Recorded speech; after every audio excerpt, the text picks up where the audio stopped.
Hello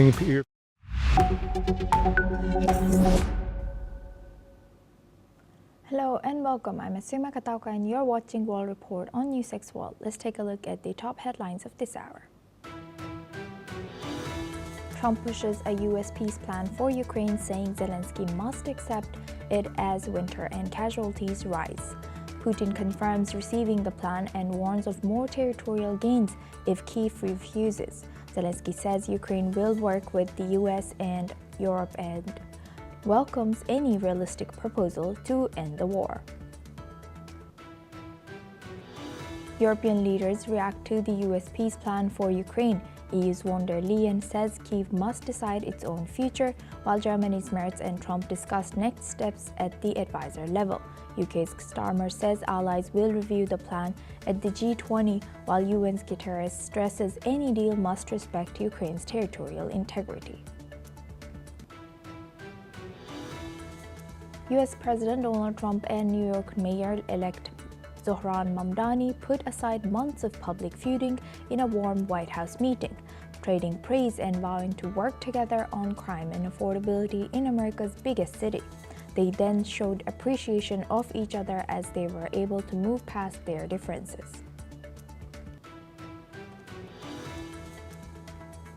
China's top general Zhang Yuxia and Russian Defense Minister Andriy Belousov have agreed in Moscow to deepen military cooperation, as both sides shared a new strategic blueprint amid growing tensions. Senior delegations led by Andriy Melyushin and Li Qijiang also held talks on strategic stability while vowing closer coordination on security issues. Chinese Premier Li Qiang has told South African President Cyril Ramaphosa in Johannesburg that China is ready to build trust and expand strategic cooperation. This comes as Li, who is attending the G20 summit, said China will align its new 15th five-year plan with South Africa's 10-point economic plan and push for the early implementation of zero-tariff treatment.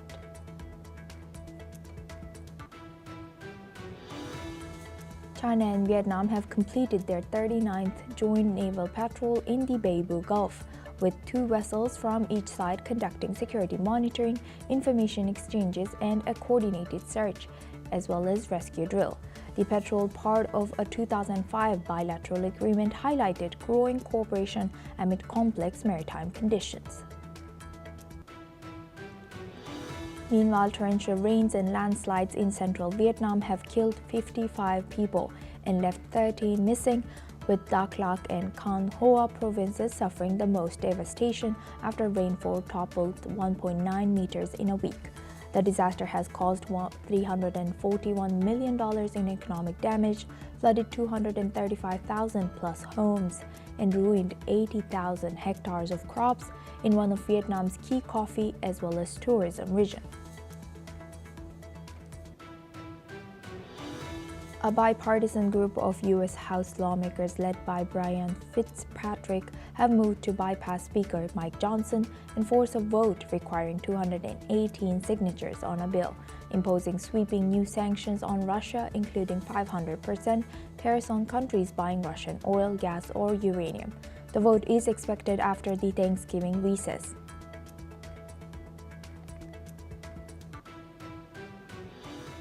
Now we start with Moscow.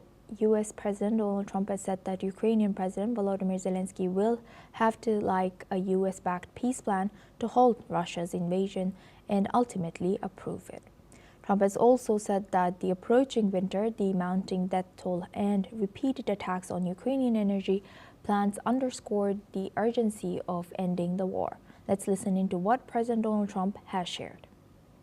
I've spoken with their people. We have a plan. It's horrible what's happening. It's a war that should have never happened. It would have never happened if I was president, and it's a shame. And I thought they should have acted quicker.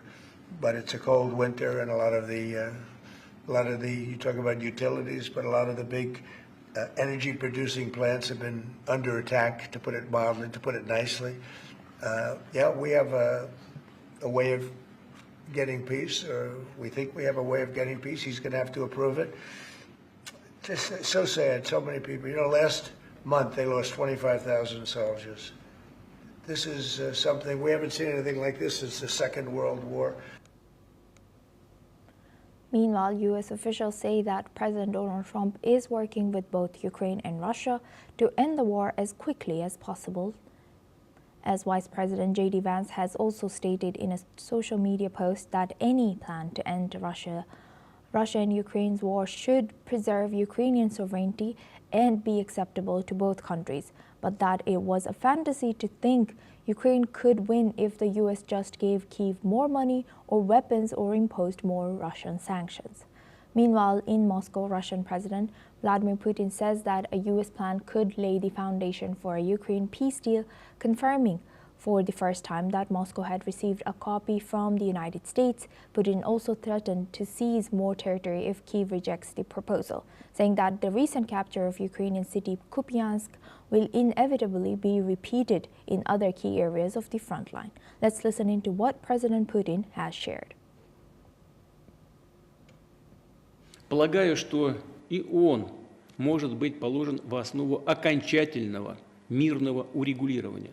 Если в Киеве не хотят обсуждать предложение президента Трампа и отказываются от этого, то и они, и европейские поджигатели войны должны понимать, что события, которые произошли в Купянске, будут неизбежно повторяться и на других ключевых участках фронта. President Volodymyr Zelensky has also responded after a phone call with U.S. Vice President J.D. Vance that Ukraine would work with the United States and Europe at an advisor level to work towards a peace plan for his country's war with Russia. He has also emphasized that Ukraine has always respected and continues to respect U.S. President Donald Trump's desire to put an end to the bloodshed, and they view every realistic proposal positively.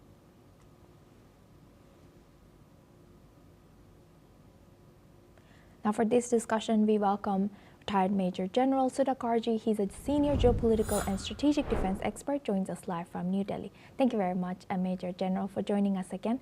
Good to see you.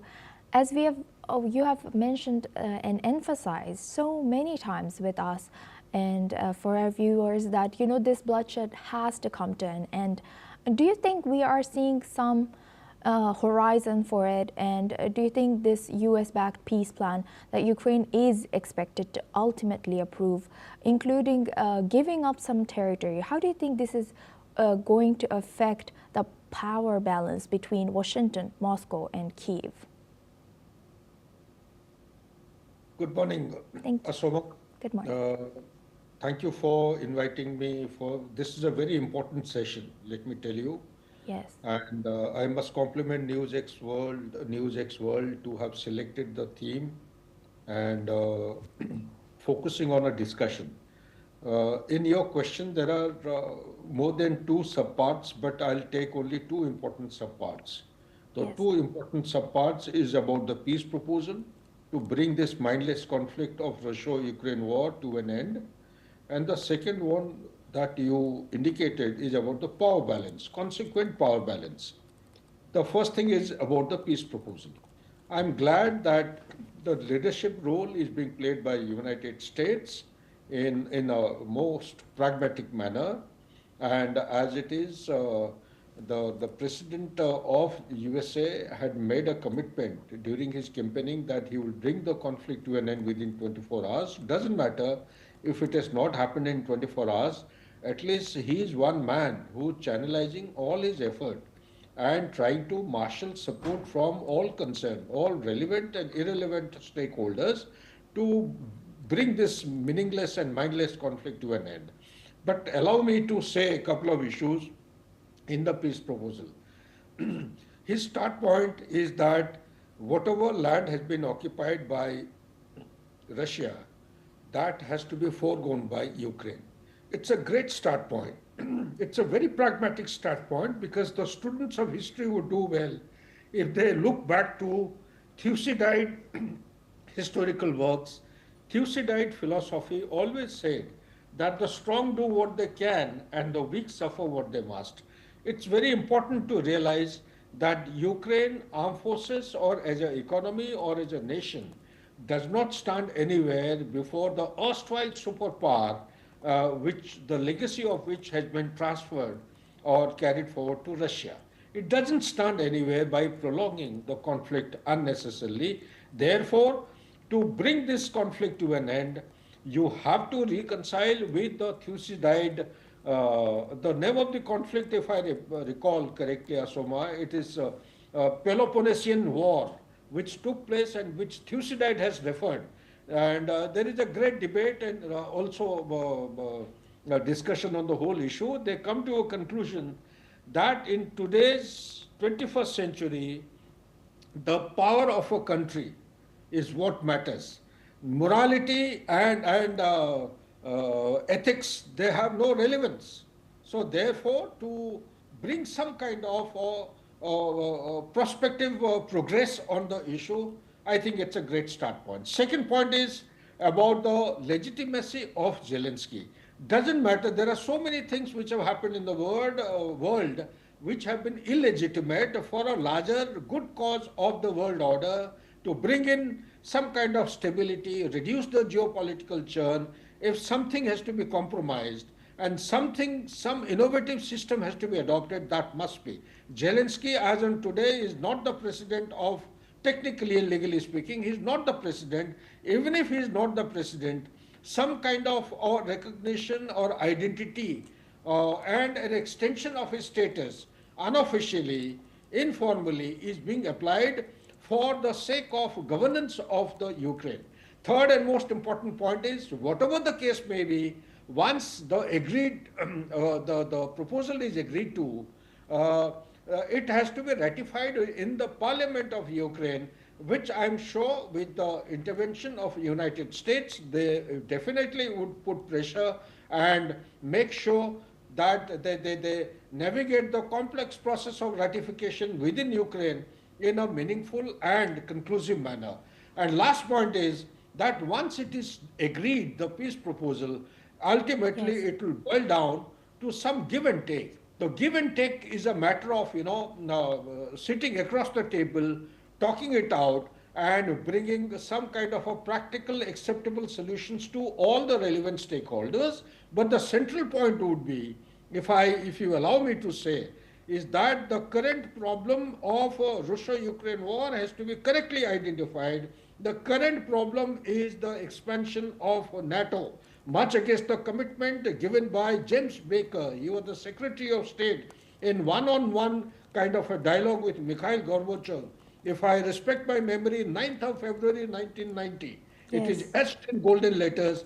People must go back, and he had made a commitment, not an inch of expansion of the sphere of influence of NATO would take place to the east of East Germany, not only East Germany, but also the entire Eastern Europe. So therefore, in keeping with that spirit and sense, some kind of a credible decision has to be taken. A security architecture between the Europe and the Central Europe has to be designed and respected and implemented on ground with the help of neutral forces, and that would tantamount that as is, where is basis is the only answer. A line of control has to be identified.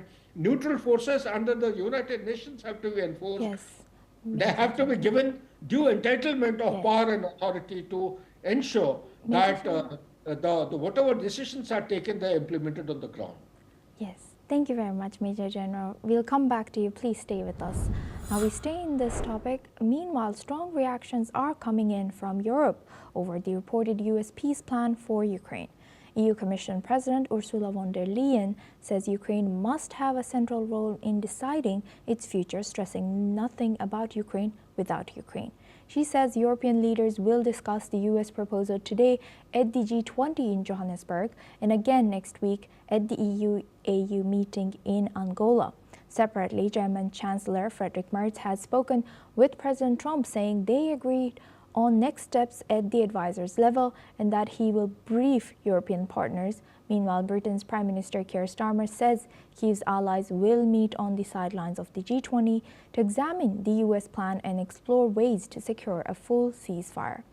And also, UN Chief Antonio Guterres warns any peace proposal must respect Ukraine's territorial integrity, noting the reported plan has not been formally presented. Let's in fact listen into what the United Nations Secretary General Antonio Guterres has shared.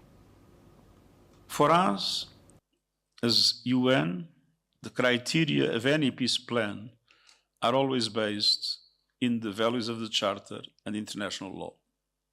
And so obviously for us, a peace solution for the Ukraine that is in line with these principles would also abide by the resolutions of the General Assembly that have clearly indicated that the territorial integrity of the Ukraine and in general around the world, the territorial integrity of states must be respected. Now for this discussion, we welcome back Major General Sudhakarji. He's a senior geopolitical and strategic defense expert. Thank you very much, Major General, for staying with us. Now you were rightfully mentioned and highlighted in our previous discussion that, you know, the fundamental problem that lies between them must be discussed. So how might these European leaders' insistence on nothing about Ukraine without Ukraine? However, they are open to discussing things without Russia. So nothing about Ukraine without Russia reflects their ideas towards this emerging US-backed peace plan. Great. I must compliment you, Asoma, again, asking a very brilliant question. But let me tell you one thing, whether with Ukraine or without Ukraine, with Russia or without Russia, this peace proposal, I am mindful of the fact there is a track to backdoor diplomacy which is in progress. This is a product of that backdoor diplomacy wherein all the stakeholders, I am given to understand, all relevant stakeholders have been consulted, and thereafter this conclusive kind of a proposal has been formulated. So therefore, with or without has got no meaning. And as far as the European response is concerned, it's about time that the world needs to tell the European to be practical. This is 21st century. The threat in 20th century to Europe was something different. Yes, it was well understood that Russia had invaded Europe twice, if not more, with the tanks. But in 21st century, all of them will bear me out when I make a statement that the threat in Europe is existential, that the demographic swell and the swap which is taking place is a bigger threat than Putin invading them with tanks on. And Putin, his neck is already, he is doubling down in ensuring that this conflict with Ukraine comes to a favorable, geopolitically acceptable solution as far as he is concerned. He doesn't want, he needs to be understood in the correct perspective. They are unnecessarily tinkering with an idea and provoking Russia so as to maybe they would be resorting to false flag operation to blame Russia and justify their kinetic offensive action against the Russia in time said, but that is not going to give a solution. We are looking for a solution. Third and most important point that you have raised is America is doing a great job for a change. I think they should put all their acts together and gravitate their effort towards the well-identified, well-crystallized end state. The end state is bringing the conflict to an end, no matter what response Europeans give, because the Europeans are losing sight of the fact that way back in 1990, when James Baker and Mikhail Gorbachev were meeting with each other, the Berlin Wall was to be collapsed and both the West and the East Germany were to be merged. And Mikhail Gorbachev had given his unwillingness. And when he was asked as to why is he so consistently unwilling to merge the wall, join both of them, he had expressed his intentions and the fear that he's fearing that the sphere of influence of NATO will continue to expand. And consequent to that, if you recall, Asoma, yes, that the Warsaw Pact members, that the very platform was dissolved with an assurance that NATO is not going to expand. But that time, as against the founding members of 12 in 1949 of NATO, in 1990 the number of members had gone up to 16, and within 4 years, by 1994, they had gone up to 19. And now today, when we are talking and discussing the issue, it has already touched a figure of 32. Where are the commitments and the principles? Therefore, it brings me back to the point of, there is some hidden agenda as far as the NATO forces are concerned. The hidden agenda is to have a greater unilateral or unitary kind of a power to exist from Yeah. Eastern Europe boundaries right up to Vladivostok. That is not on. This is not going to give any kind of a committed result which the Trump is looking for. So Yes, therefore, indeed. my sense and my take on the whole issue is that America has started the great project. The peace must be put in place by pragmatic, by give and take, by practical means of finding some lasting solution and bringing peace to this mindless conflict. 100% indeed. Thank you very much for emphasizing and highlighting and sharing that important message with us in NewsX World. Thank you very much. That was Major General Siddhakarji with us. Now we move on to our next news. U.S. Republican lawmaker Marjorie Taylor Greene, a longtime ally of President Donald Trump, who recently had a dramatic falling out with the president, says that she is resigning from the House of Representatives effective on January 5th. The dispute between President Trump and the Georgia lawmaker has fueled concerns among some Republicans that Trump's Make America Great Again base could fracture a year before midterm elections. When Democrats hope to regain control of Congress, Greene in recent weeks has taken positions at odds with the White House and some of her fellow Republicans, which led the president to withdraw his endorsement of her. Greene's resignation will narrow the Republican majority in the White House to 218 members over the Democrats' 213. Meanwhile, Republicans have a 53 to 47 majority in the Senate. Let's listen into what Taylor Greene has shared. Standing up for American women who were raped at 14 years old, trafficked and used by rich, powerful men should not result in me being called a traitor and threatened by the President of the United States, whom I fought for. However, while yes, hurtful, my heart remains filled with joy, my life is filled with happiness, and my true convictions remain unchanged, because my self-worth is not defined by a man, but instead by God, who created everything in existence. You see, I have never valued power, titles, or attention, in spite of all the wrong assumptions about me. I do not cling to those things because they are meaningless and empty traps that hold too many people in Washington. I believe in term limits and do not think Congress should be a lifelong career or an assisted living. And I have fought against Democrats' damaging policies like the Green New Deal, wide open, deadly, unsafe border policies, and the trans agenda on children and against women. With that has brought years of non-stop, never-ending personal attacks, death threats, lawfare, ridiculous slander and lies about me that most people could never withstand even for a single day. It has been unfair and wrong, not only to me, but especially to my family, but it's been wrong to my district as well. Now for this discussion, we welcome Shruti Das Gupta. She's an international affairs expert, joins us live from New Delhi. Thank you very much, Shruti, for joining us again. Great to see you. Now looking at her, this news, how could Greene's break from Trump influence broader dynamics between MAGA faction and traditional Republican leadership ahead of midterm elections? And are they going through some kind of change? How significant was she for MAGA? Greetings, Asuma. Thank you so much for inviting me. Thank you. What I do understand is that Marjorie's resignation is a very smart political move because it ensures that although she is going to resign pre-term, it was already set that Trump will not endorse her or probably nominate her from the Republicans' time when her term was over.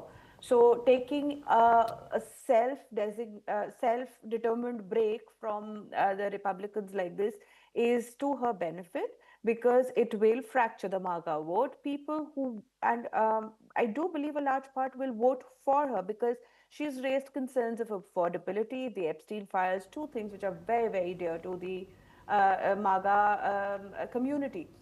They do stand behind Trump, but not in this case, because there are a large number of doubting Thomases asking why Trump was hesitating in the first place. Why did he have to be pushed by Marjorie and others into revealing this? Although Marjorie has her own personal political horse to flog, she was a supporter of Matt Gaetz, who was wanting to be Attorney General, who was not nominated, whose nomination was taken back by Trump after a few controversial things came out about his past. And she had then spoken that if everybody's closets were going to be examined, a lot of skeletons will come out, be it Republican or Democrat. So she had hitched her wagon to that particular individual and has been campaigning in the name of Epstein files since then, asking for a full release so that nobody is spared.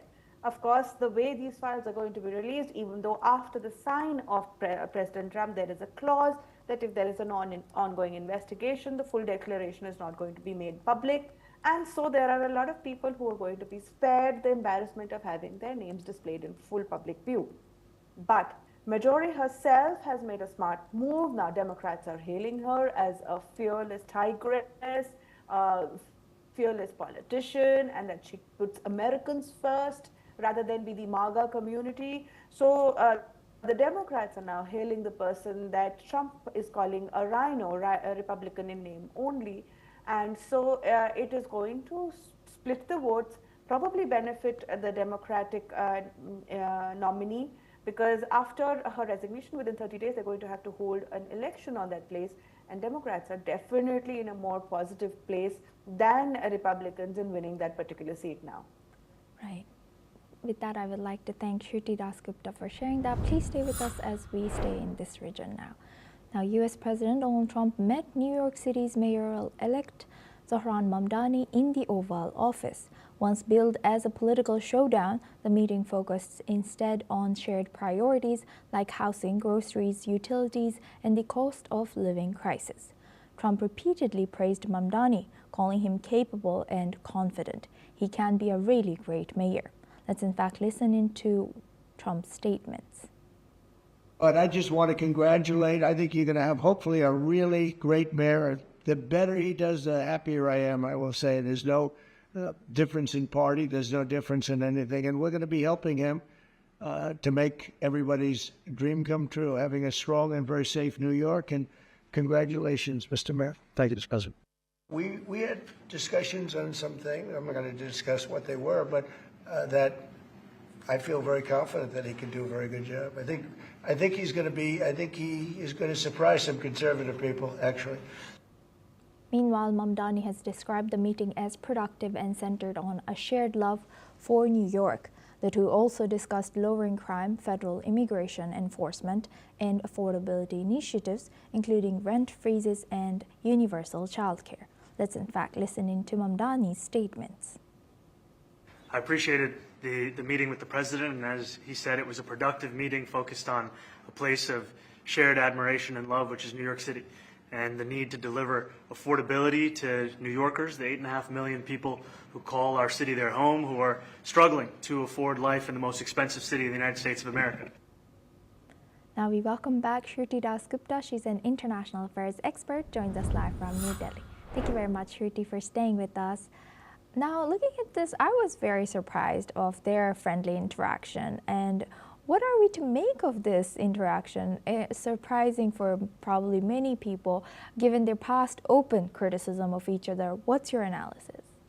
You're absolutely right. What has happened in the Oval Office has both Republicans and Democrats foxed as what these two people are now cooking. Although technically speaking, any bromance with Trump generally ends up very bad for the person concerned. So I would be watching Mamdani's space very closely to see how he actually ends up ensuring that his particular promises during the campaign come to fruition. They are not likely, because while Trump promised that he will pull funding, he said he has full faith in him. I wonder whether that makes the taps, makes sure that Trump opens the taps. And they have agreed to disagree on a lot of things according to reports, including how Mamdani called the Israeli actions in Gaza a genocide, which Trump does not support in narrative. He's spoken against the participation of USA in the Iran war. There was a lot of there was an Antifa movement almost that kind of put Mamdani on the seat of New York, and there have been Republicans who have called him jihadist as much as Mamdani has called Trump a fascist. Now, if these two forces are smiling, is this the smile of a tiger before it eats up the prey, is what we're all wondering. And we will watch the space closely, although the bromance may not be to Mamdani's credit at all. once he realizes that he has to pull the line. Now, either that or Trump has found a hidden secret in the closet of Mamdani and is completely confident in making sure that this Democrat mayor will be towing the line according to the Republicans' point of view rather than the Democratic point of view. These are a few things that are a few question marks in my brain, but this bromance is definitely shocking not just America, the whole world.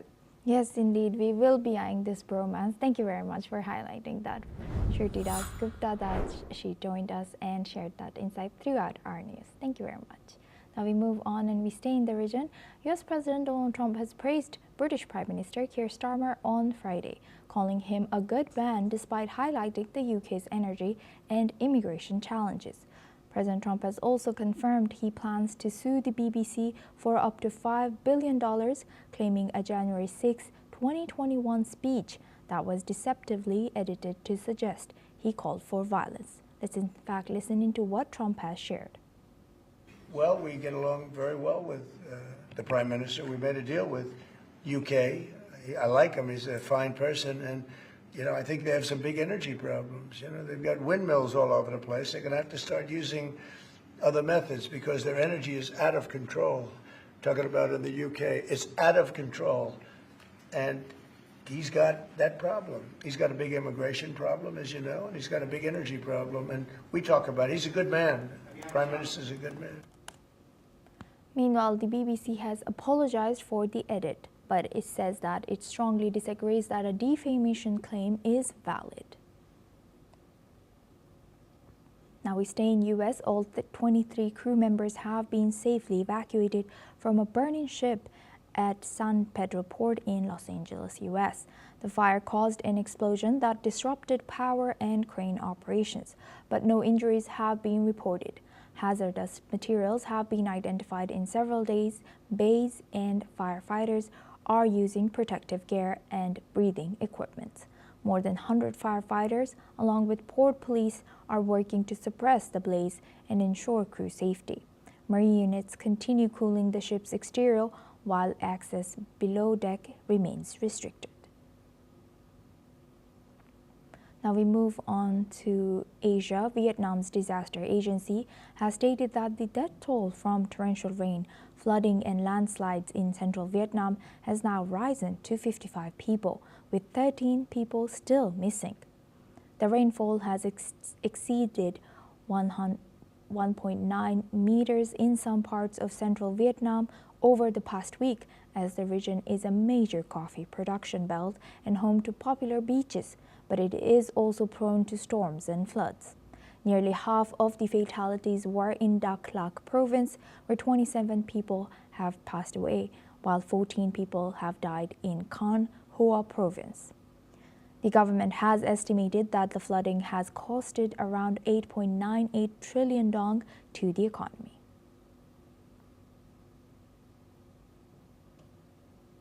That's all we have time for. Keep watching NewsX World for more news updates from around the world.